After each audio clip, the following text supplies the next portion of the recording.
Hi, my name's Nick Devon, Brisbane's best amateur barber that you haven't heard of, and welcome to Radio Friendly. Just over halfway through the year, and I thought it's a pretty good time to sit back and look at the top 10 albums of 2018 so far.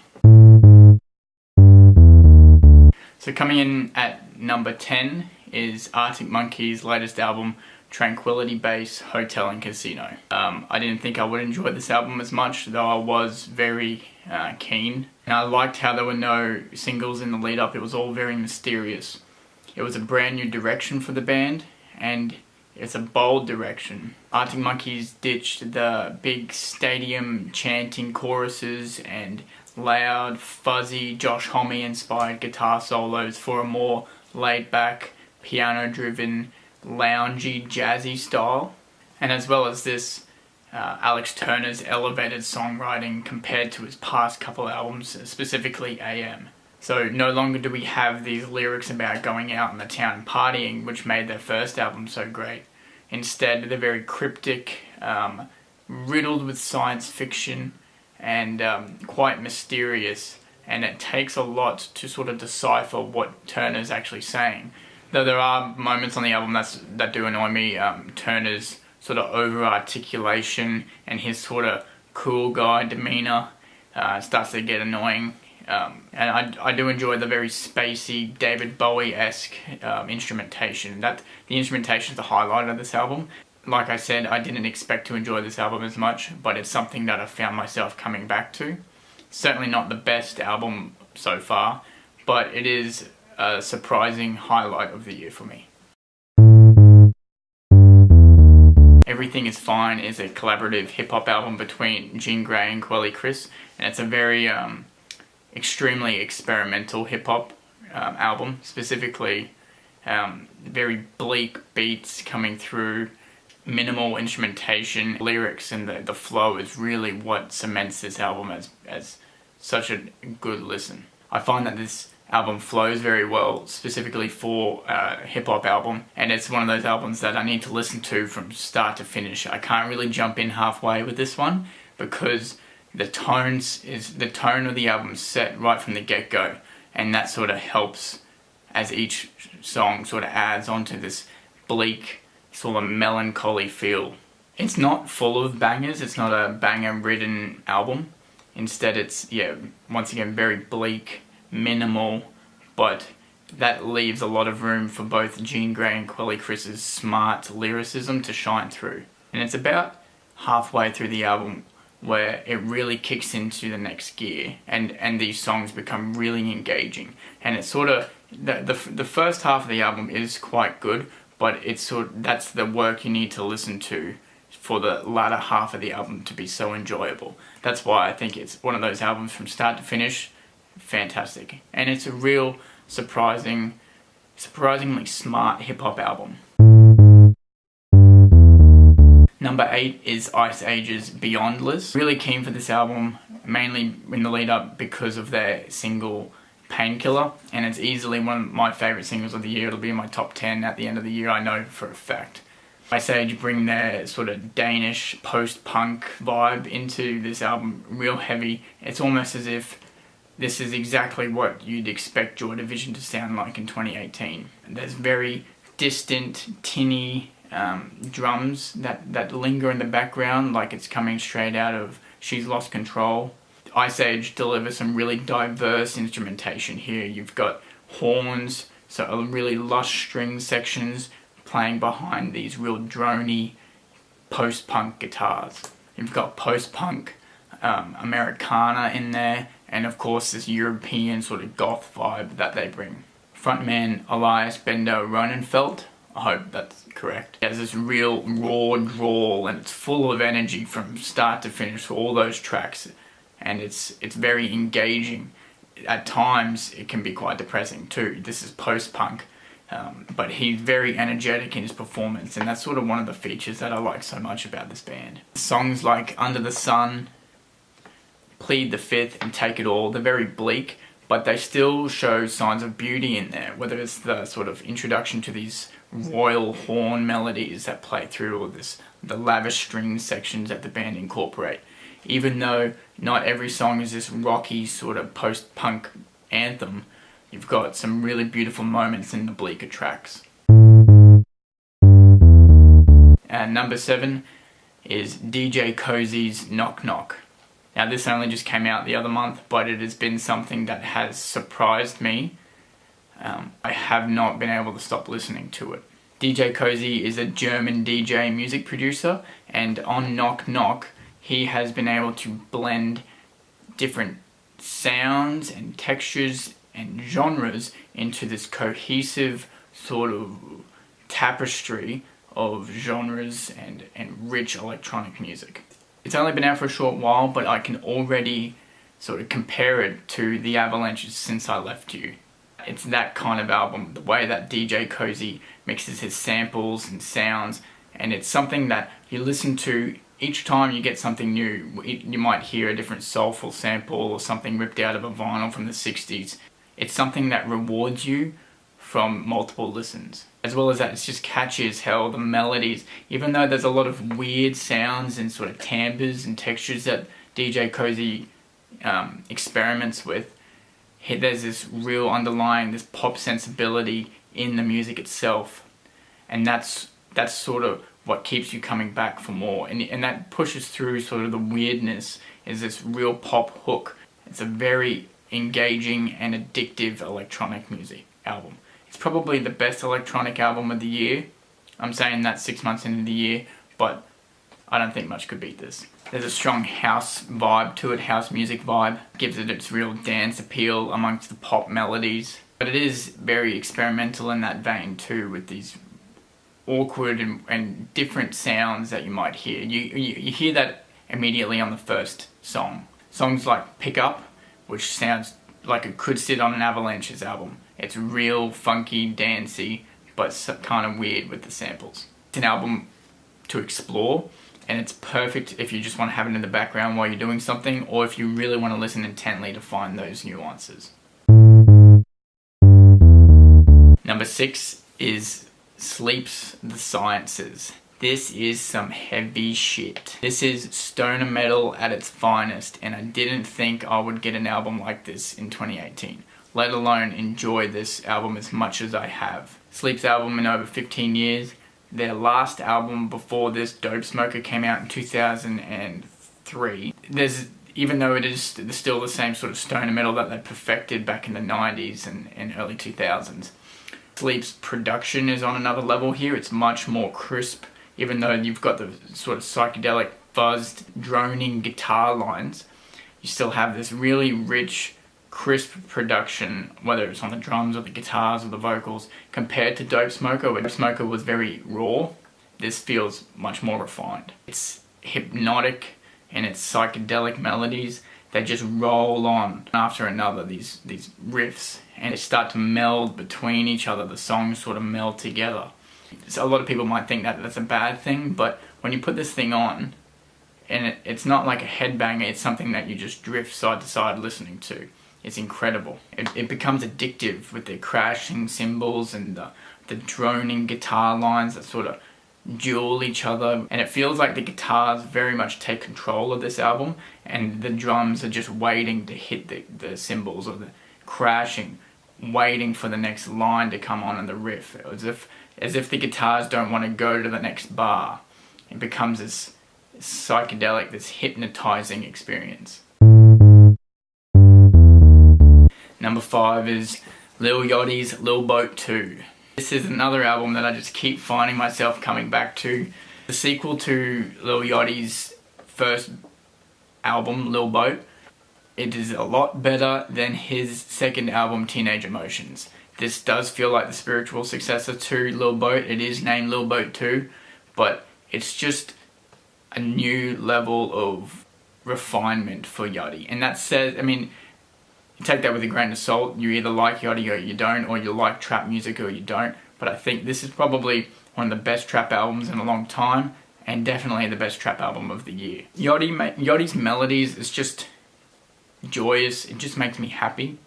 His lyrics, I mean, they're not the best, but on here, he is delivering some smart lyricism. You do still have that same trap beat, but you have these glistening, rich instrumentation, which is very odd for a trap album. It is diverse in its instrumentation. Each song does start to sound extremely different to the next, especially in the meaty sort of middle half of the album, which I love. Count Me In, She Ready, Love Me Forever, and Das Cap, they're the best tracks. The album does start with some pretty shit first 2 tracks, first 3, till we get to Talk To Me Nice featuring Quelle.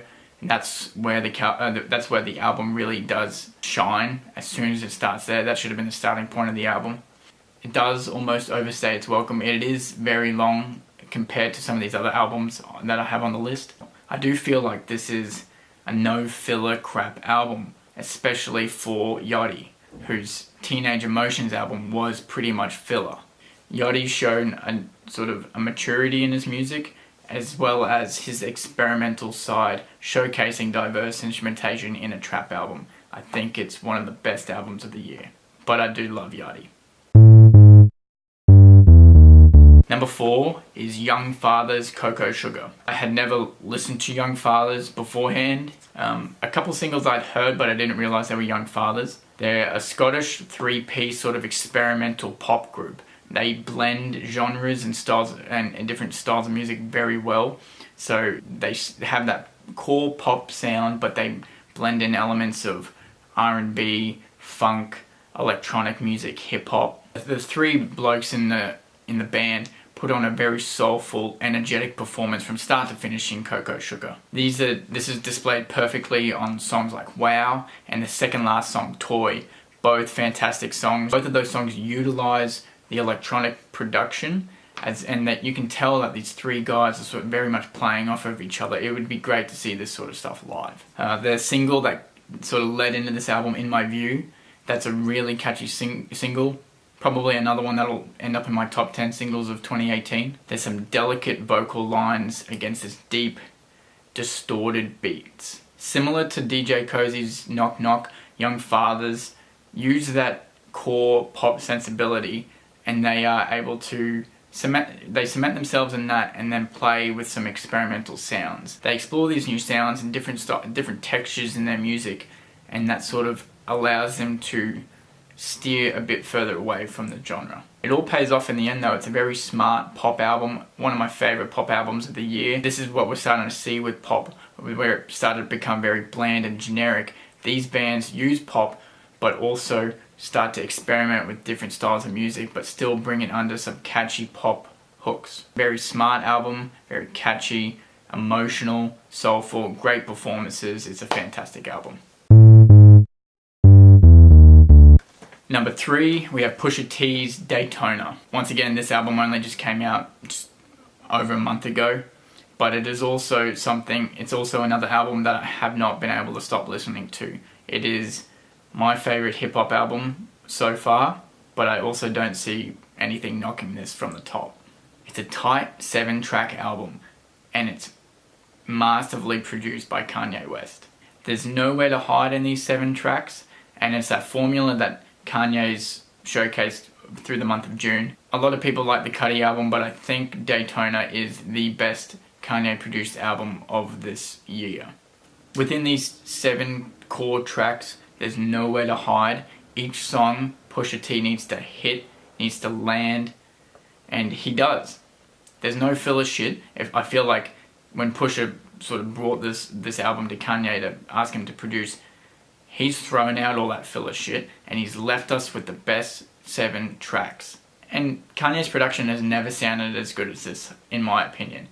It's raw, it's rugged, but it still feels very meticulous, as if it is fine-tuned for Pusha T. The games we play, simple but effective instrumentation, and it just becomes addictive, and that's all I want to listen to is that piano melody. Pusha T has some solid lines. His flow is great from song to song. I also think that's the production complements Pusha T. It doesn't overshadow him.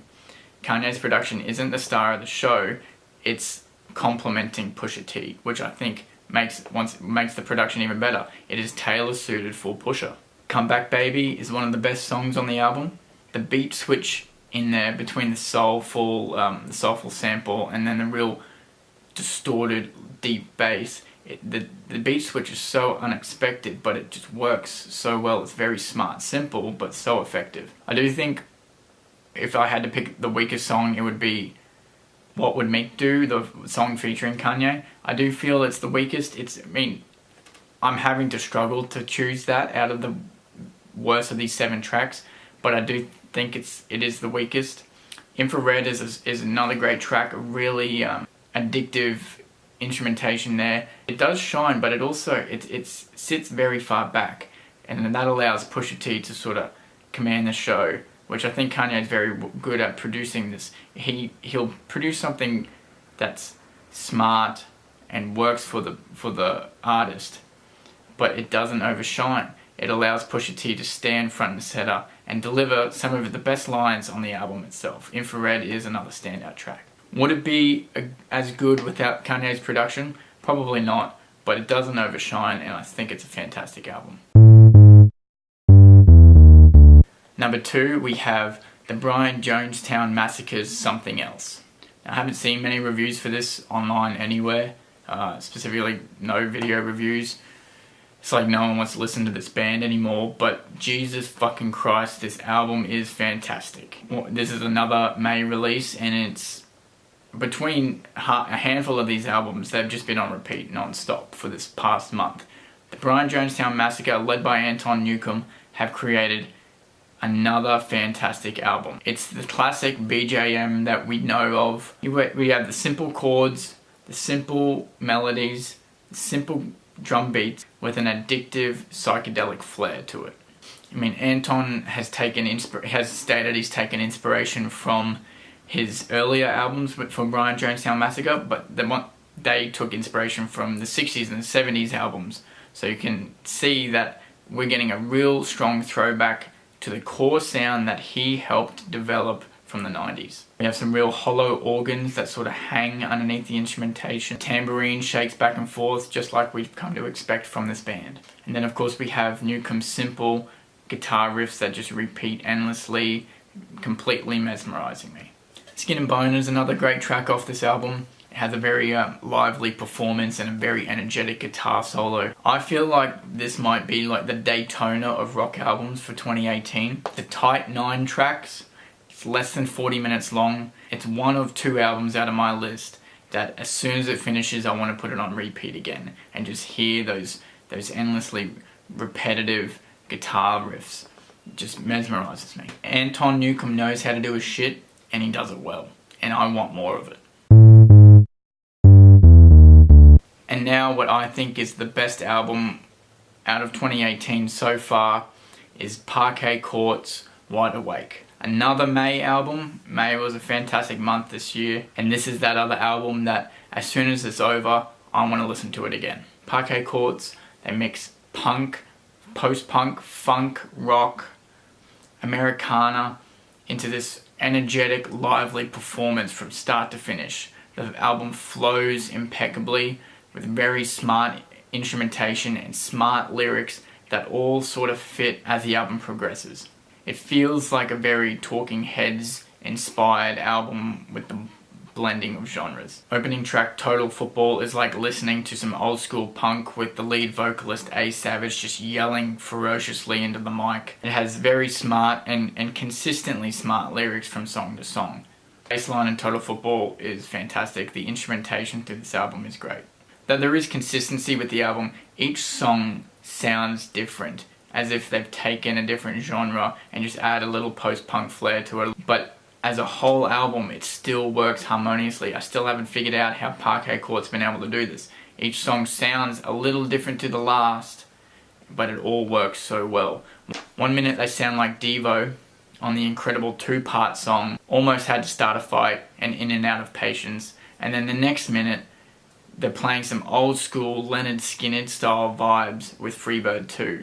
It's just, we're jumping decades in their inspiration, but it all sounds so fluid and it's remarkable. The lyrics are politically and socially charged as well. I don't think there has been an album like this in a long time, something that has been able to blend genres so effectively as well as sound unique in itself and provide some really smart lyricism. Once again, it's just under 40 minutes. It's a very tight album, and it just makes me want to hit repeat as soon as this album's finished. This is my favorite album of the year. It's only been out for just over a month, but Parquet Courts have delivered some outstanding music on Wide Awake.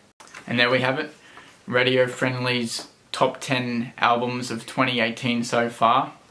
Let me know what you think. Did you like some of these albums? Did you hate them? Are you wondering why I put Lil Yachty on there?